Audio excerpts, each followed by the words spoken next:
Coffee can feel like it flips a switch. One day it's focus, the next day it's jitters, racing thoughts, and that tight, uneasy buzz. If that's you, the key is this. Your coffee didn't change. Your sensitivity did. Caffeine is a stimulant that blocks adenosine, the signal that builds sleep pressure. That pushes your brain toward alertness, but it also nudges stress chemistry, especially if your baseline is already loaded. And baseline can shift fast. Sleep debt, dehydration, a stressful week, a new supplement, a change in hormones, or even drinking coffee on an emptier stomach than usual. The good news is you can usually find the trigger with a simple, calm checklist. No extremes required. Over the next few minutes, you'll get a practical mental model. Why the anxiety shows up, what makes it worse, and what to do instead, so you still get energy without feeling wired. Let's start with what caffeine is actually doing inside you. Moving to slide 2. Here's the core mechanism. Adenosine builds up while you're awake and makes you feel sleepy. Caffeine sits on adenosine receptors like a fake key. You feel more awake because the tired signal can't land. At the same time, caffeine increases activity in systems linked to adrenaline and noradrenaline, chemicals that prepare you to act. That's great for a workout or a deadline, but if your body interprets that activation as threat, it can feel like anxiety. There's also a timing trap. Caffeine's effects peak within about an hour, but its half-life is often around 5 hours, sometimes longer. So a small afternoon coffee can still be in your system at bedtime, reducing sleep quality. Then the next morning you're more sensitive, so you reach for more caffeine and the cycle tightens. The takeaway is simple. Anxiety isn't a moral failure, it's a predictable mismatch between stimulation. Moving to slide 3. If coffee suddenly makes you anxious, the most common reason is not coffee, it's sleep. Even 1 or 2 shorter nights can raise your baseline cortisol and reduce emotional regulation. Then caffeine lands on a nervous system that's already revved. Another piece is circadian timing. Many people drink coffee immediately after waking, when the body is naturally shifting toward alertness. If you stack caffeine on top of that surge, the result can feel edgy. A gentler move is to delay your first caffeine dose a bit, especially if mornings are when anxiety hits. Also, watch the hidden sleep disruptors: late caffeine, bright light at night, heavy meals too close to bed, and inconsistent wake times. You don't need perfect sleep. You need enough consistency that your brain stops treating the day like an emergency. So before you blame your favorite drink, ask one question. Did your sleep quantity or quality change in the last 2 weeks? That answer often explains the suddenly. Moving to slide 4. The next big trigger is what's in your stomach, or what isn't. Coffee on an empty stomach can feel harsher for 2 reasons. First, caffeine absorbs quickly, so the rise is sharper. Second, coffee can increase stomach acidity and irritate the gut in some people, and gut discomfort can be interpreted by the brain as danger. That can amplify anxious sensations. Blood sugar matters too. If you're running on low glycogen, caffeine can push you into a shaky, wired state that feels like panic but is partly fuel instability. A simple experiment. Pair coffee with a real breakfast that includes protein and fiber, or drink it after you've eaten something small. Also consider dose. A large coffee can be 200 to 300 milligrams of caffeine, sometimes more, depending on the brew. If your body can comfortably buffer 80 to 120 milligrams, the same drink becomes a different drug. The goal is smoother curves, not zero caffeine. Moving to slide 5. Another reason coffee starts to feel wrong is simple dehydration and electrolyte drift. Caffeine is mildly diuretic in people who don't use it often, but even regular drinkers can get behind on fluids, especially if you start the day with coffee instead of water. When you're underhydrated, your heart rate can climb more easily, and that can feel like anxiety. Electrolytes matter because nerves and muscles rely on sodium, potassium, and magnesium to fire smoothly. If you sweat a lot, eat very low salt, or have digestive issues, you can be slightly off without realizing it. Then caffeine adds stimulation, and the body feels unstable. A practical fix is boring but effective. Drink a full glass of water before your first coffee. If you're active or you wake up with dry mouth, consider a pinch of salt in water or an electrolyte mix without added stimulants. We're not detoxing, you're stabilizing the system that caffeine is pushing on. Moving to slide 6. Caffeine doesn't act alone. It stacks. One of the most common stacks is caffeine plus stress, plus intense news or work, all before your nervous system has warmed up.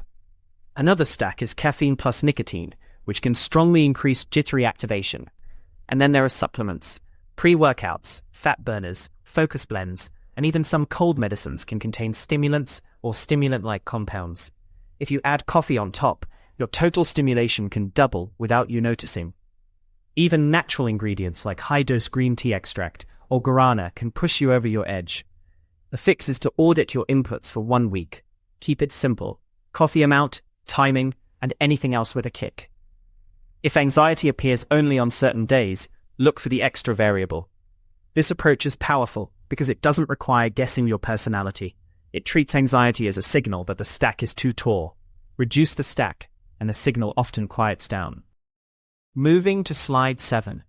If your anxiety feels new, hormones can be part of the explanation. Many people notice caffeine tolerance changes with menstrual cycle phases, perimenopause, menopause, or thyroid shifts. Studies show estrogen can influence how quickly caffeine is metabolized, meaning the same cup can last longer in your system at certain times. If caffeine lingers, sleep gets lighter, and the next day you're more reactive. Another factor is life stage stress, new job demands, caregiving, grief, or chronic uncertainty. Your nervous system becomes less willing to interpret stimulation as fun energy. It interprets it as, I can't handle more. The practical move is not to argue with your biology. It's to adapt your dose and timing to the weeks when you're more sensitive. That might mean switching to half caff, having coffee only after food, or setting a firm caffeine cutoff time. If you track just 2 things, cycle phase or stress level, and caffeine amount, you often see the pattern clearly within a month. Moving to slide 8. Let's talk about genetics and tolerance, because they explain why your friend can drink coffee at night and you can't. Some people break down caffeine quickly, others slowly. If you're a slower metabolizer, caffeine stays active longer, and the wired feeling can show up later, even when the initial buzz felt fine. Tolerance is also tricky. With daily use, you may feel less of the obvious stimulation, but the sleep impact can still be there, so you think you're fine, but your recovery quietly worsens. Then one stressful week hits, and anxiety spikes. Another overlooked piece is dose creep. A bigger mug, darker roast assumptions, or switching from drip to cold brew can change caffeine content a lot. If you want a stable relationship with coffee, treat caffeine like a measured ingredient, not a vibe. Choose a consistent brew method, know the approximate milligrams, and keep your daily range narrow. Stability is what makes caffeine predictable. Moving to slide 9. Now for a practical reset that doesn't require quitting forever. First, set a caffeine cutoff time that protects sleep. For many people, that's early afternoon, but your best cutoff depends on sensitivity. Second, reduce the spike. Switch from a large coffee to a smaller one, or go half caff. Third, slow the intake. Sipping over 20 to 30 minutes often feels smoother than drinking it fast. Fourth, pair caffeine with food, especially if you're prone to shakiness. Fifth, pick one consistent source for a week so you can actually read your body's response. If anxiety still hits, try a short caffeine deload where you cut your dose by about a quarter every few days, rather than stopping abruptly. Abrupt stops can cause headaches, fatigue, and low mood, which can confuse the experiment. The point is to lower stimulation while keeping your day functional. After a reset, many people can reintroduce a smaller dose and feel good again. Moving to slide 10. If you want energy without anxiety, it helps to separate 2 goals, alertness and calm focus. Caffeine gives alertness, but calm focus often comes from basics. Start with light and movement. Bright outdoor light in the morning supports circadian rhythm, which improves daytime energy and nighttime sleep. A short walk or gentle mobility can raise alertness through blood flow and temperature, without the adrenaline spike. Next, use breathing as a fast stabilizer. Slow, exhale-focused breathing can reduce the physical intensity of jitters, even if you still feel awake. Then consider nutrition. A protein-forward breakfast and steady hydration reduce the shaky edge.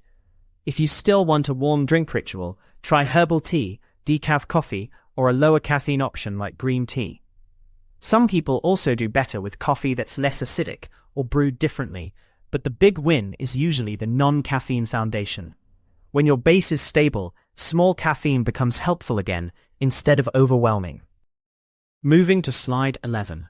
Let's get specific about what to do instead when you need a lift. Option 1 is low-dose caffeine. That can mean half caf, or a smaller serving, or switching to tea where the dose is typically lower. Option 2 is timing.